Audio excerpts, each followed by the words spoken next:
Small Galley electric kitchen appliances on a boat? Really? Can you? Oh, cool. Which ones should I take? Hi, I'm Nika Waters, and welcome to the Boat Galley podcast. I'm talking about choosing small electrical appliances for your boat. Maybe you've got the space, maybe you've got the power, maybe you don't. Today's episode of the Boat Galley podcast is sponsored by Marmara Imports. Their hand-loomed, fair trade, organic cotton Turkish towels are highly absorbent, dry quickly, fold flat, and are soft and luxurious. They are perfect for life aboard. Use coupon code PODCAST10, that's podcast10, for 10% off any order of $40 or more. MarmaraImports.com. More than a towel. The thing with your Marmara Imports towels is that they don't require too much space and they require zero electricity. We love ours on board. But I digress a little bit. Some general thoughts about small electric appliances aboard. And I'm not talking about power tools for the toolkit. I'm talking about power tools for galley consideration. Tools for the toolkit are often more required in the toolkit than they are in the galley. In the galley, small appliances just tend to make life easier. But the difference with ease in cutting wood with a handsaw versus a jigsaw, or trying to bore a hole in fiberglass with a hand tool as opposed to a power drill with a correct bit, can be the difference between hours or even days. Do you need 3 electric reels? Probably not. But one will always be aboard our boats, even if galley appliances can't quite make the cut. No pun intended there. All right, backing up a little bit. Galley appliances, small electric appliances aboard for your galley. The first thing is, don't get an appliance just because everybody's talking about it. I recently saw a Facebook post where someone was wanting to know where to go get the best deal on an Instant Pot because they'd heard it was a treasured possession on board boats. Hold on, wait, stop for a second, because rule number 1, regardless of the electric tool you're talking about, is to make sure that you will use something before you give up precious space, and I don't care how big your boat is, space on board is precious, for that tool. After you've dealt with rule 1, the conundrum exists between space and power. If you don't have the space to store it, or you don't have the electrical capacity to power it, it can't come on board. If you've got the space but not the power, nope, you can't bring it. If you've got the power but not the space, again, you can't bring it. Welcome to boat life, where most things take way more consideration than they do on land. Because on land, if you wanted that air fryer, you'd just go get it. You don't have to worry about power. Probably you don't have to worry about space. But here's the thing, is that almost everything you can do with an electric appliance, you can do without one. You want a crock pot? Well, you can sub a thermal cooker. You want a hand mixer? Sub a good mixing spoon or a whisk. You want that Instapot? Well, you've got a stovetop pressure cooker. All right, you want a blender? All right, that one's a little bit harder. But you get the idea. Remember that our boats, both Calypso and Mischief, they're small. They're 28 feet long, 10.5 foot wide. They are small boats with lots of storage, it's true, but they're also small boats with appropriately sized power plants as well. Given the limitation of both storage, because even though it's lots of storage comparatively for a small boat, it's still pretty small amounts of storage, and that our power plant is not particularly huge, what galley appliances of the plug-in variety do we have aboard? We've got an electric kettle, we have a coffee grinder, we have an induction burner, and a bread machine. We've got a hand mixer, like for mixing cookie dough. We've got a small spice grinder, and we have an immersion blender. Okay, the kettle, the bread machine, and the induction burner are really there to help save propane. What? Well, we charge our batteries with 400 watts of solar. And we often, even though we do have a water maker that we use all the time, we often have excess power to play with.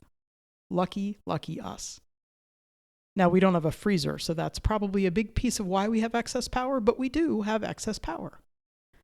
So why not use the sun in a sort of a roundabout way to cook with through those solar panels, saving on both heat down below and propane use? Propane can be difficult to find places to refill your tanks. Even if you're cruising in places where the propane fittings are exactly the same, you might have to go a long way to find a place that's going to fill your propane tanks. So using less of it makes those tanks last longer. And the kettle and the bread machine, they've been in heavy rotation on both boats over the past 2 winters. I'll put a link to the ones that we have in the show notes. The bread machine is actually the second one that we bought. The original bread machine that we bought was an inexpensive one, but is just a larger footprint. It's now up at the house in Vermont, and we've traded it out for a smaller one. Makes a great size loaf, but it also fits very, very nicely on board. The induction burner is new. I haven't gotten used to using it yet. We just moved back on the boat, a week ago or 2 weeks ago after being in Vermont all summer, which is when we bought the induction burner. So those are 3 ones that should get used all the time. The kettle and the bread machine already do. The coffee grinder, use it every single morning. The hand mixer and the small spice grinder, they don't get used frequently, but when I want them, I want them. I've got a bunch of whole spices on board for Indian cooking, and having that small spice grinder means that I can keep those spices and they last longer when they're whole as opposed to already powdered. And neither one of the hand mixer nor the spice grinder takes up a whole lot of space. And then the last appliance is the Immersion blender. I got to back up for a second and say that my most favorite appliance in a land kitchen, after my coffee stuff, is my trusty Cuisinart food processor. I love it. I love it so much that I won't let my kids take mine to use it in their apartments because I want to make sure that it's in Vermont when I come back. Gotta have it. For a very heady moment, it looked like we actually had the power to run that thing on board. And then the space reality crashed my party. What is a hummus making lover to do? Because that conversation about a blender, well, a food processor can do a lot that sometimes you might need a blender for. Well, you can find an immersion blender that comes with accessories. And I adore my Braun multi-blender. The immersion blender itself it's a stick blender. It is, you plug it in. It's not a cordless one. You have to have a plug, an outlet close enough to the Galley to be able to use it. But the immersion blender itself, it's powerful enough to blend ice if you happen to have such things on board. It will make short work of a good smoothie. It makes a great peanut butter dressing for pasta. It excels at creating smooth soups. In fact, we call ours the boat motor. And it purees spinach like a crazy thing for a good sag paneer. The small bowl attachment that came with this is my space-starved answer to a food processor. Though I can't make pizza dough in it, it is large enough to make a single can of chickpea-sized batch of hummus or a single batch of pizza sauce.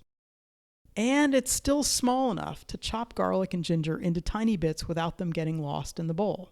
That's a little bit of a trick. If you try to use a big food processor bowl to chop garlic and ginger, they just spin around. They do wind up eventually getting chopped into small pieces, but the small bowl makes short work of that. The bowl and the blade clean up really fast. I do wish that the top were a little more streamlined. It's got this kind of funny little top to it because that's where the motor plugs into it from the immersion blender part.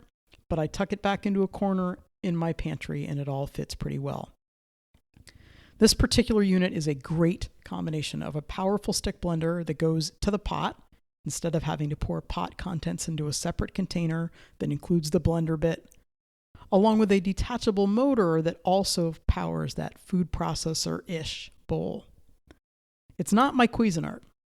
but it works well enough that every time I use it, I have to exclaim how glad I am that I have it on board and that I found this particular piece of kit.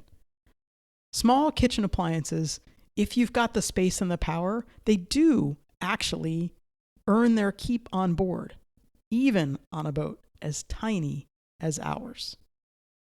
I can't wait to share an anchorage with you, and yeah, maybe I'll make you a batch of my hummus. And we can toast to our incredible good fortune at being able to live this unbelievable lifestyle. Thank you so much for listening to the Boat Galley podcast. We love hearing from our listeners. If you're going to be at the Annapolis Boat Show, come by the Boat Galley booth because we'd love to meet you. We love it if you leave us a review because that helps other people find us. The Boat Galley is all about making boat life better. And we certainly hope we've done that for you today. Have the most spectacular week.